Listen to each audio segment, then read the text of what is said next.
Fáið allt án drauma, sagði skáldið. Og næsti viðmælandi minn lætur draum rætast í kvöld, draum sem mér skilst að hafi tekið 20 ár að fullnusta. Draum að verða söngvari. Ertu velkominn, Þorvaldur Sigurbjörn Helgason. Takk fyrir. Er þetta rétt? Er þetta 20 ára draumur sem að verða veruleika? Já, það er nokkuð til í því, sko. Já. Ég myndi alveg segja að ég sé söngvari og búin að vera í þó nokkur ár, en núna er ég að klára svona ákveðið markmið sem er búið að sem er 20 ára gamalt og rúmlega 20 ára. Svona vottunarferli, stimplun. Og það er að ég er að útskrifast úr tónlistaskóla FIH og söngdeildinni þar. Og ég byrjaði í þessum skóla fyrir með 20 árum, árið 2006, þegar ég var bara unglingur. Já. Hvað varstu gamall þá? Þá var ég 14-15 og komst maður svona snemma að? Já, ég fór sko fyrst í píanónám og ég er búin að vera í tónlistanámi bara síðan ég man eftir mér nánast og byrjaði í klassísku píanónámi og svo svona uppgötaði ég að jazzin hentaði mér betur en ég hafði alltaf þennan draum um að vera söngvari og ég man bara eftir því sem unglingur þá var ég mjög mikið að hlusta á Frank Sinatra og Chet Baker og þessa kappa og dreymdi alltaf að prófa mig áfram á þessum vettvangi og þá var FIH svona staðurinn til þess að vera á af því að ég vissi að þar væri kenndur jazz og komst inn á píanói fyrst af því ég var með grunn í því og sótti nokkur sinnum í söngin en það mér var hafnað fyrst sinn og náttúrulega fannst það mjög leiðilegt en svona eftir að hyggja þá held ég að ég hafi bara mögulega verið aðeins ungur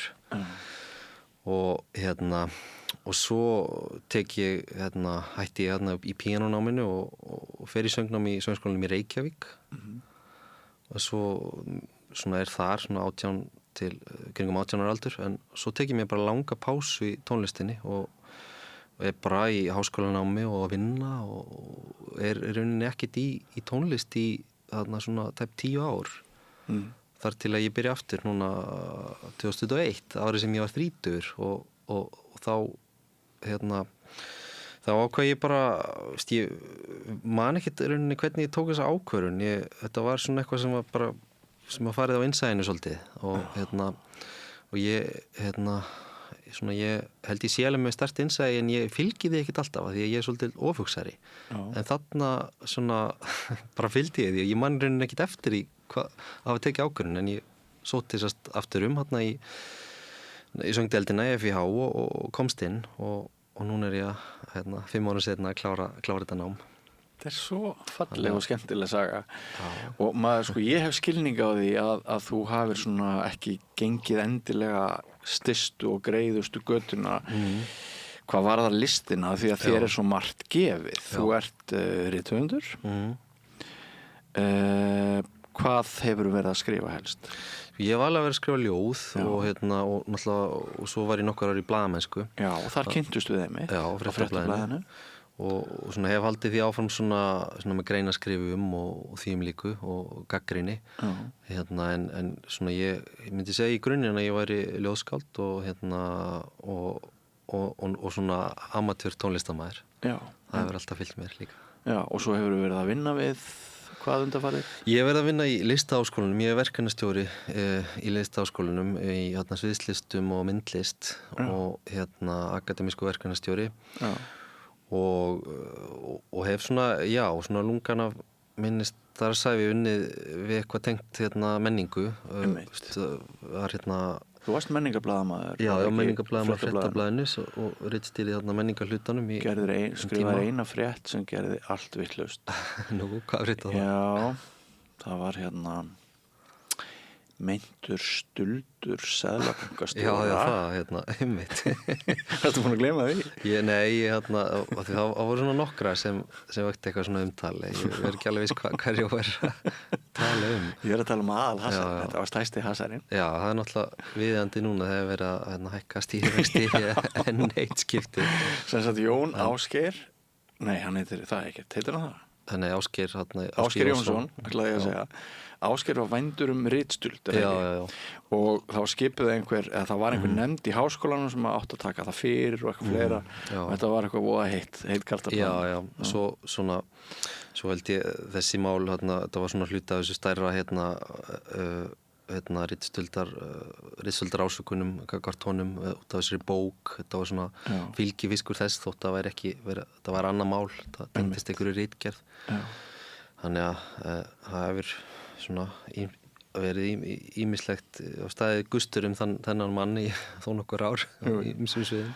En þegar ég spurði þig hvað þú verður að gera þá nefndir þú myndlist og þeir eru ekki margir sem eru einhvern veginn með tónlist, ritlist, myndlist, það er einhvern veginn. Já, sko, ég samt sko Þótt þú sért ekki myndlistamaður? Nei, ég er ekki myndlistamaður en ég hef unnið í myndlistargeiranum, ég hef unnið í gallerí og núna er ég að vinna í myndlistadeild Listaháskólans og sviðslistadeild og svona, þannig maður er svona vanur því að þurfa að jögla alls konar boltum og geta gengið í alls konar hlutverk. Það er svona svolítið kannski bara hvernig ég er innréttaður eins og við vorum að ræða áðan og þú tengir við það og svona vera svona maður margra hatta og svo er það líka bara svolítið veruleikinn í dag. Maður þarf einhvern veginn bara til þess að svona þrauka í þjóðfélaginu og hvað þá í menningargeirinu þá maður svolítið að geta gengið í einhvern veginn öll störf. Já, er það? Já, ég myndi segja það. Já, eitt barn 15 ára gamalt sem ætla sér að vera listamaður. Já.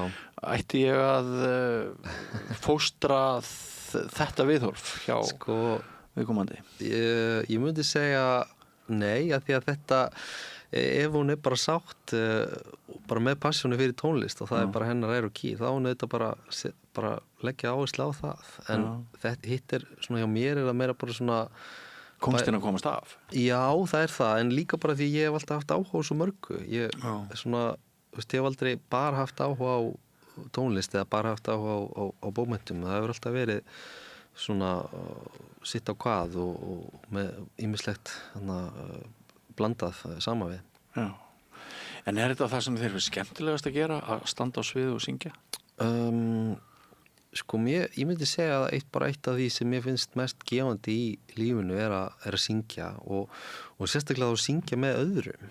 Ég syngi kór líka, ég er í kór sem heitir Kliður og við syngjum bara frumsami efni eftir meðlimi og ég myndi segja að þetta, fyrir mér er þetta bara nánast trúarlegt svona bara mjög andlegt að vera í hópi af fólki og syngja saman og finna samhljóminn, það er alveg eitthvað ótrúlegt sem gerist og myndi mæla með því við alla, bara sama hvort sem þeir eru tónlistamenn eða ekki, bara ef fólk hefur áhuga á tónlist þá minnst að allir sem hafa áhuga á tónlist ætti að prófa að syngja í kór, það er eitthvað ótrúlegt sem gerist þar. Lýsir þessu mjög fallega og ef þú berða saman við píanóleikinn er það svona einmannalegra? Það er einmannalegra, það er meira svona sem maður er svolítið svona einn við píanó eða svona hjakkast svolítið en það náttúrulega getur líka verið alveg magíst að spila með öðrum í hljómsveit og Þú ert sem sagt svona félagsvera í listinni? Sko, ég held að ég svona sæki svolítið í það af því að ég er mjög svona sjálfstæður að öðru leyti. Þannig að þú ert bæði? Já, ég bý einn og ég er mjög vanur því að vera einn en svona ég sæki í einn ástæða fyrir ég sæki í tónlistina og sviðslistir ég hef líka sinnt því það er bara svo mikið félagskapurinn og vera kringum annað fólk Og ertu enn að skrifa ljóð? Já, ég er alltaf svona á og til svona ljóðin þau svona koma bara þegar þau koma það er ekki einhvern veginn hægt að panta að þrönga þeim í heiminn, maður verður svolítið bara svona leyfa þeim að koma sínum eigin hraða. Já, og þú hefur svona fengið gigg og embættið og setið í dómnefndum og svona Já, ég hef verið í svona verið svolítið að svona skrifa gagnrýna og þannig og fjallum bækur og svo hef ég setið í dómnefnd bókmenntaverðlauna Tómasar Guðmundssonar nokkur ár í röð og gefið út nokkrar bækur sjálfur. Það er komin 4 ár síðan síðast að koma út, þannig að það er svona, maður er svona farin að huga að því að hvað næsta geti verið. Hefurðu fengið listamannalaun? Ég fengið listamannalaun einu sinni. Já. Og þá var ég nú bara þá fyrir næstu því 10 árum sko, og það er svona, listamannalaun eru náttúrulega mjög heit kartafla og ég ætla kannski ekki að fara eitthvað tjá mig mikið það, en það er ekki hlaupið að því að fá listamannalaun sem ljóðskáld. Nei. Og hvað þá sem ungur höfundur, sem ég veit nú ekki alveg hvort ég flokkast ennþá sem í dag að vera detta í 35 ára. Það er alveg mjög ungur með það mig. Já. En menn hafa verið kallað ungskáld alveg til fertu, sko, þannig að ég ætla ennþá að halda í þann titil. Ennþá 5 góð ár eftir. En sko, já, ein af ástæðum þess að ég hafði samband við þig í gær, þegar ég rak augun í þennan viðburð. Já. Og mér finnst þetta svo fallegt. Já. Þetta ferðalag þitt hafi tekið 20 ár. Já. Ferðalag sem er hápunkt í kvöld. Við erum að spjalla saman á 5. degi. Já, akkurat. En fyrir hádegi. Þannig að núna eru einhverjir 8 klukkutímar þangað til þú stígur á svið. Já. Og ég nefnilega, sko, ég ætla að deila því með þér að ég fór í háskóla strax, eða skömm eftir að ég útskrifaði sem stúdent árið 1985. En ég fann mig ekki neinu og ég prófaði óbúslega margt og það gengu allstaðar yfir mig einhvers konar brot sjóir, sko, að ég flosnaði upp úr öllu námi vegna þess að ég náði ekki að festa áhugann við neitt fyrr en eftir hrun. Þá tók ég upp þá tók sig upp aftur námsvilji og þá loksins var ég tilbúin til þess að fara að skila einhverjum gráðum og klára það sem ég hafði byrjað 25 árum áður, já, eitthvað svoleiðis. Þannig að og það sem ég upplifði þegar ég kom aftur til leiks var að ég náttúrulega hafði gjörbreyst frá þeim sem ég hafði verið þegar ég hóf námið, en námið hafði líka breyst mikið og mér langar til þess að spyrja þig út í það, til dæmis kennslu, tækni og annað. Er þetta einhverju litið 2 heimar? Sko, ég held að sé svolítið, já, einhverju leiti, tengi ég við þetta sem þú ert að segja, en þetta er náttúrulega svolítið annað að vera í svona tónlistanámi sem er í rauninni bara svona grunnnám heldur en að vera í háskólanámi og það er svona, ég held að breytist sko minna, það breytist hægar þar sko í tónlistanáminu, þú veist, það er náttúrulega verið að byggja okkur gömlum hefðum og námið er svo mikið bara snýst svona grunntækni að það kannski svona þróast aðeins hægar en heldur en akademísk svona fræðilega greinar.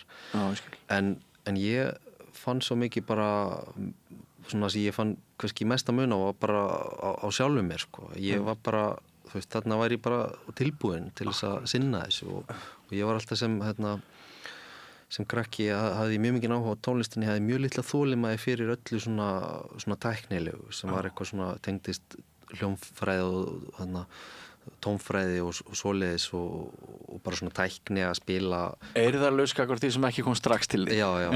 Ég fór bara alltaf á einhvern veginn innsæðin og vildi bara strax fara að spila lög og nefndi ekki að læra að skala og svoleiðis. Og þess vegna hentaði jazzin mjög vel, af því að jazzin er aðeins frjálsari og heldur en klassikinn. Og en ég fann bara svona ég var bara satt betur í sjálfum mér svona þegar ég var að fara aftur í þetta nám 30 í staðin fyrir þegar ég var 15-16. En svo er það náttúrulega líka svona mjög svona pínu auðmýkjandi upplifun, svona hömbling að setjast aftur á skólabekk í grunnnámi í tónlist 30 og vera í tímum með, þú veist, fólki sem var kannski ekki fætt þegar þú varst síðast í þessu námi.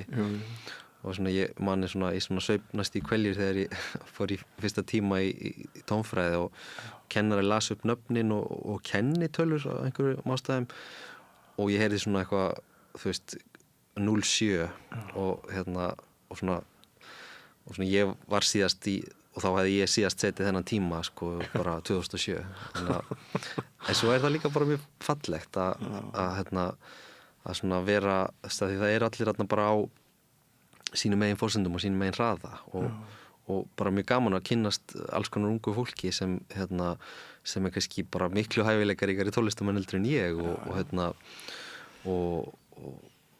og líka eldra fólki, það sem fallegt við þetta nám að sko ég var alls ekki langt frá elstur þarna. Ég búin að vera í námi með fólki sem sko 20 árum yngri en ég og 20 árum eldri en ég. Sumir tónlistarskólar eru sko hættir að taka inn fólk eldri en 25 ára. Já, ég veit að þetta eitthvað vandamál varandi sko fjármögnun og þetta eitthvað svona krafa sem kemur bara frá yfirvöldum og mér finnst þetta mjög mikið synd að því að sérstaklega í sko þegar við erum að tala söngnámi að bara sko sumt fólk ekki komið fullþroskaðar raddir fyrir bara 30 og bara mjög mikið bara mjög mörg dæmi bara frábæra söngara sem hafa svona byrjað bara sinn feril bara á fullorðins árum sko, og mér finnst þetta algjör bara skömm að það sko ef það á ekki að vera hægt að mennta sig í tónlist eftir einhvern ákveðin aldur. En sko FIH sem sagt með einhverja sérstöðu, tekur bara inn fólk bursi frá kennitölu eða? Já, þau eru ákveðum ég veit ekki nákvæmlega hvernig þetta stendur en það hefur verið allavega sérstaklega í söngdeildinni þá hefur fólk á öllum aldrei verið að koma inn og en það gæti verið að breytast núna út af þessum reglum. Vonandi verður hægt að snúa því við einhvern veginn. En sko þú segir að þú hefur sjálfur breyst. Það kom annar maður til náms núna fyrir 5 árum en sá sem hefði verið fyrir 20 árum en höfðu ekki líka kennslu aðferðirnar einhverju leyti breyst? Sko, jú, það hefur breyst að einhverju leyti það komið meira svona frelsi svona kannski fyrir fólk til þess að velja bara svona sínar aðferðir og sko eins og sérstaklega í söngnum þá eru alls konar aðferðir. Það þú veist klassíska leiðin sem kennd víða, það kennd í söngskólanum í Reykjavík til dæmis þar sem ég lærði þar í nokkur ár og lærði mjög mikið af því að fá grunn í klassískum söng og lærði þar hjá Garðari Cortes og Garðari Tór frábæri menn og kennarar og en það lítið það í FIH það vissulega klassísk deild en það aðalega hljóðfæraleikarar en svo það bara svo náttúrulega ýmsar aðferðir í dægur svona jazzsöng það svona kannski sem efst á baugi complete vocal tekník sem mjög vinsælt út í heimi. Hvað það? Það aðferð sem það var rauninni bara ein kona sem þróaði þessa aðferð og snýst það að bara svona læra mismunandi raddbeitingu sem þannig að þú átt að geta sungið svona alla svona stíla án þess að skaða röddina þína. Þannig að þú átt að geta sungið, þú veist, eins og sko bara heavy metal söngvari, bara öskur sungið og sungið bara svona ótrúlega veikt og með lofti eins og bossa nova söngvari og og maður læri bara svona mismunandi tækni til þess að svona hámarka notkun raddarinnar. Spennandi. Og þetta mikið tekið sko út í heimi þetta hefur ekki svona náð kannski einhverju svaka fótfestu á Íslandi en það eru svona nokkrir söngkennarar sem hafa sérhæft sig í þessu og það eru söngkennarar í FIH til dæmis sem eru sérhæfðir í þessu og þá getur maður ef maður vill læra þetta þá getur maður farið til þeirra og svo eru aðrir sem eru bara svona með svona hefbundnari tækni sem þannig að maður getur svolítið bara það svona kannski það sem ég svona sótti svolítið í líka bara þetta frelsi að geta einhvern veginn fyllt því sem kemur bara svona náttúrulega til manns og en svona á móti klassísku aðferðinni það sem allir eru svona svolítið settir í sama box og þú þarft svona að fitta inn í það sem ekki allir gera. Nei. Nú í klassíska söngnáminu þá líka þessi skipting, bassi, baríton, tenor. Já. Þú í ryþmískri deild sem jazzsöngvari, þú tenor eða bassi eða... Ég svona baríton, svona hár baríton og það var líka eitt sem sem var svo gaman að uppgöta að ég hafði alltaf verið settur í bassa og baríton í kórum og í klassíska náminu mínu og svona að vera að syngja á þessu svona lægra registeri og svo fekk ég svo frábæran kennara í FIH, hana Unu Stef og hún einhvern veginn fór svona augra mér aðeins, svona íta á mig og svona, prófum að hækka þetta aðeins, sjáum hvað hún kemst hátt og þá opnaðist bara eitthvað, það röddin, svona ég get ekki lýst í öðruvísin, hún bara svona opnaðist og ég, búinn að bara svona komin á hærra register heldur en ég var áður. Þetta magnað. Sko, þú segir í færslunni þegar ég var einmanna unglingur í Grafarvogi snemma á þessari öld, dreymdi mig að vera jazzsöngvari. Já. Og þú nefnir eins og ég held þú hafir sagt áðan Frank Sinatra og fleira. Verður prógramið í kvöld í þeim anda eða? Nei, þannig að þetta svona það sem þaðan sem ég að koma kannski en ég svona búin að leita meira bara á svona önnu mið núna síðustu ár og hef meira verið að syngja svona sálar tónlist og svona jazz skotna sálartónlist og prógramið verður svolítið tekur með að því og svo verið líka með frumsami efni þannig að þú semur líka? Já, ég sem tónlist og var alltaf í því sem unglingur að semja og nokkur ár þá var ég að gigga á ýmsum kaffihúsum og knæpum í bænum og svo fór það svona svolítið í dvala þegar ég og var í mínu háskólanámi og tók þess að pásu frá tónlistinni og núna er ég aftur byrjaður að semja og ætla að frumflytja nokkur lög tónleikunum í kvöld og með ýmsum tökulögum líka eftir Stevie Wonder og Alicia Keys, Erykah Badu. Þetta hljómar ótrúlega spennandi. Og hvaða snillingar eru það sem að stíga með þér á sviðið? Það eru samnemendur mínir og kennarar úr FIH.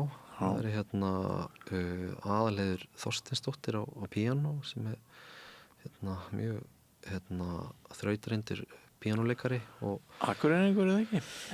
Jú, ég held það og Jón Ingimundarson á hljómborð sem líka kennari við skólan og svo eru Óskar Gunnarsson á gítar sem útskrifaður nemandi úr FIH og Stefania Bergljót sem á bassa sem nemandi við skólan og Elisabeth Arna trommuleikari líka nemandi og svo eru ýmsir gestir eins og meðal annars kórinn minn Kliður og Una, söngkennari minn og svo með bakræti líka þetta verður sjó og hvernig er fyrildi í maganum núna eða hvernig líður þér? Já, svona vaknaði með svolítið fyrildi í maganum en ég fór út að skokka í morgun og náði einhvern veginn að kjarna mig þannig að maður er bara spenntur fyrir þessu En mann svona grunar að skilaboðið þín til að því ég hóð nú spjallið okkar á nokkrum orðum mikilvægi þess að við látum draumana rætast. Maður skildi ætla skilaboðið þín til annars fólks væru þau að það væri aldrei of seint að taka aftur upp þráðinn. Já, algjörlega. Þú veist, það er aldrei of seint að halda áfram, sko. Ég var upplifað það sjálfur með svona bara mörg verkefni í svona minni list að tekur stundum langan tíma að koma einhverju í farveg og kannski stundum eru hugmyndir sem maður fekk bara fyrir mörgum árum þær og hélt að væru bara sko bara farnar einhvern veginn, farnar á einn skúfuna og myndi aldrei sjá dagsins ljós. Stundum bara poppa þessi hlutir aftur mörgum ára seinna og ég hef ekki séð það bara hjá sjálfum heldur líka hjá öðrum. Það er eins og mamma mín er eins, hún er ljóskáld eins og ég og gaf út sína fyrstu bók 59 ára og hafði alltaf verið að skrifa og lét svona, hennar draumur tók alveg marga áratugi að rætast en hann rættist þó. Þannig að þú varst með fyrirmyndir innan fjölskyldu. Já, algjörlega. Einmitt. Það er bara frábært að fá þig. Já, takk. Gamli sessunautur á Fréttablaðinu. Já, takk fyrir bara virkilega gaman að koma. Já, mjög gaman að fá þig og gangið er rosa vel í kvöld. Takk. Og með þessum orðum okkar Þorvaldar Sigurbjörns Helgasonar lýkur rauðaborðinu í kvöld. Ég þakka ykkur hlustendum fyrir að hafa átt samleið með okkur, hlustendum og áhorfendum enn eitt kvöldið. Á morgun verður svolítið öðruvísi dagskrá, þá er komið föstudagur og þá verðum við ekki með kvöldútsendingu heldur beina útsendingu klukkan 16, klukkan 4 á morgun. En svo kallaða vikuskamt þar sem við förum yfir fréttir vikunar með áhugaverðu og skemmtilegu fólki. Og svo er helgispjall, lengsta viðtalssamstöðarnar í hverju viku. Það verður á laugardagsmorgni og svo úrval af efni vikunar og svo koma þeir væntanlega þeir bræður Gunnar Smári og Sigurjón Magnús með að sumir segja besta þjóðmála þátt hverjar viku, Síni Egils á sunnudaginn klukkan 12:40. En þetta er orðið gott í kvöld, verið sæl.